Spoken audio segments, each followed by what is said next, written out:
Hey guys, as you can see, something a little different here today. So I'm not at home in my dining room, I'm actually at work on my lunch break, and I went to Burger King. Why, you ask? Because Burger King might be terrible? Just kidding, it's not bad. Well, they just came out with the Impossible Whopper, and if you don't know what that is, Impossible, they're a company that makes a fake/meatless burger called the Impossible Burger. One of my best friends owns a restaurant and they have them there, so that's actually how I was introduced to them kind of early on. But yeah, so it's like this fake meat that you really wouldn't even know is fake. They're very popular now, tons of restaurants have them, and Burger King actually has one now, the Impossible Whopper. Pretty awesome, to be honest, because in my last video I mentioned that I was a vegetarian for actually 10 years. I'm not anymore, but I still do enjoy things like this and trying them. And to be honest, the Impossibles that I've had, there's two different versions. I'm assuming this is the new one. They actually taste better than some real burgers that I've had. So, I had to try the Burger King one, you know? So, typical Burger King bag. I also got fries. That is not very filled up at all. And the burger. Wow, they even have their own like paper on it. I noticed when I was there, every employee had an Impossible hat and shirt on. But also when I was there, the lady at the drive-thru said, "Yeah, we're making that fresh for you because we haven't really sold any of these." Let's try. Let's see. I'm gonna have a fry first. Yeah, that's a Burger King fry. All right. Wow. And I got this with no mayonnaise. I hate mayonnaise. So if you like mayonnaise, you know, this is gonna come with mayonnaise. It's got ketchup, lettuce, tomato, onion, pickle, and the burger. I don't know if I haven't eaten Burger King in a while, but this looks bigger than what I remember a Whopper being. No complaints, really. Bottom bun is a little soggy. I mean, it mostly looks real.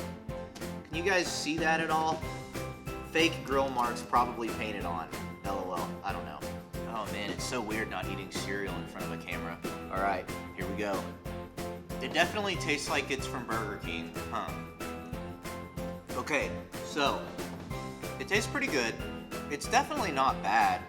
So I think if you honestly handed me this and I didn't know what I was eating, I'd probably not be able to tell that it wasn't meat. And that's what I noticed with when I've had these before. I've had numerous Impossible Burgers. This is a little different though because it's made by a fast food place, and the other times that I've had it, I've either made it myself, my friend made it, or I got it from a food truck that's kind of like nicer quality food than Burger King. No offense to Burger King, but this is the first fast food Impossible Burger that I've had. I'll be honest, it's probably not the best Impossible Burger that I've had. If anything, it's the worst. But I don't mean that in a bad way because you can't compare, you know, like this was only, I think, like $5 or $6 for the sandwich by itself. Normally when I've seen Impossible Burgers, you're gonna pay like 10 or 12 minimum for one. So considering that this is about half the price of what I'm used to paying for one, I can't really be too hard on it. I mean, it's definitely good. Burger King used to have like a regular black bean burger. This is way better than that. I mean, like, it isn't bad. Ugh, I got napkin on my tongue. I got napkin on my tongue, is what I just said. I think it's phenomenal, even though I eat meat again. I think it's phenomenal that more places are adopting vegetarian food items like this and actually kind of making a big deal out of it because, well, from what I've read, like in a year or two, it's actually going to be more cost effective to make this than it is to make an actual beef burger. It's probably better for the environment and the economy that people buy these. I mean, I don't want to get into all that, but I think it's kind of fascinating, really, because 10 years ago when I first stopped eating meat, I never would have thought anything like this really would have existed in my lifetime, but here we are. I'm eating a Burger King Impossible Burger and I can't tell the difference. I feel like this patty is a lot flatter than the ones that I've had, but I might not have any clue what I'm talking about. It's funny because I haven't eaten a Whopper in a while, so take all this with a grain of salt, but I really feel like if you blindfolded me, I wouldn't even know if this was the real one or the Impossible. Flame grilled for perfection. Do you guys end your meal eating sides or the entree? Well, let me know in the comments below. So yeah, I'm still not done. It wasn't bad. I'd say it was good. It's better, it's more good than it is bad, and it's not bad at all. I don't eat tons of fast food, so I don't necessarily like much fast food at all, and I don't know.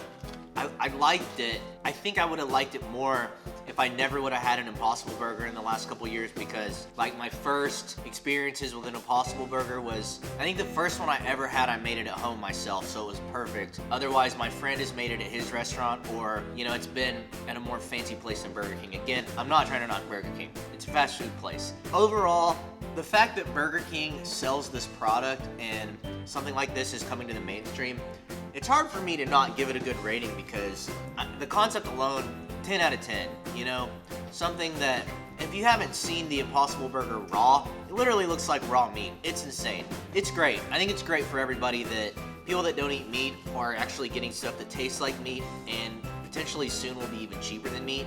And it's readily available at Burger King. I mean, all that is phenomenal. The taste-wise, by itself, I don't know. I mean, I guess I'd give it like a 7 out of 10. Real props to Burger King for actually bringing this to the market. Like, the fact that Burger King is bringing this to the market is like a 12 out of 10. I don't know. Overall, I think this was a good experience. If I want to pay double for something, I would expect better quality, so I got to take that into account too. Like I said, to get an Impossible Burger for less, because it was like $5 and change, I believe.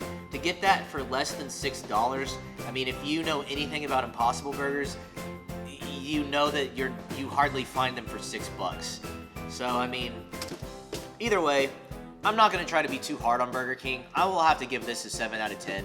And thank you, Burger King, for like actually doing this and bringing something new to the market. And I guess finally people listening to vegetarians, even though I'm not one. I still support that completely, because I was one for 10 years. I would eat these all the time, because I mean, to be honest, this was better than a lot of regular burgers that I've had from fast food.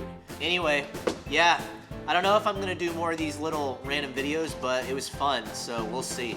Anyway, please like and subscribe, and let me know if you want to see me eat anything else next.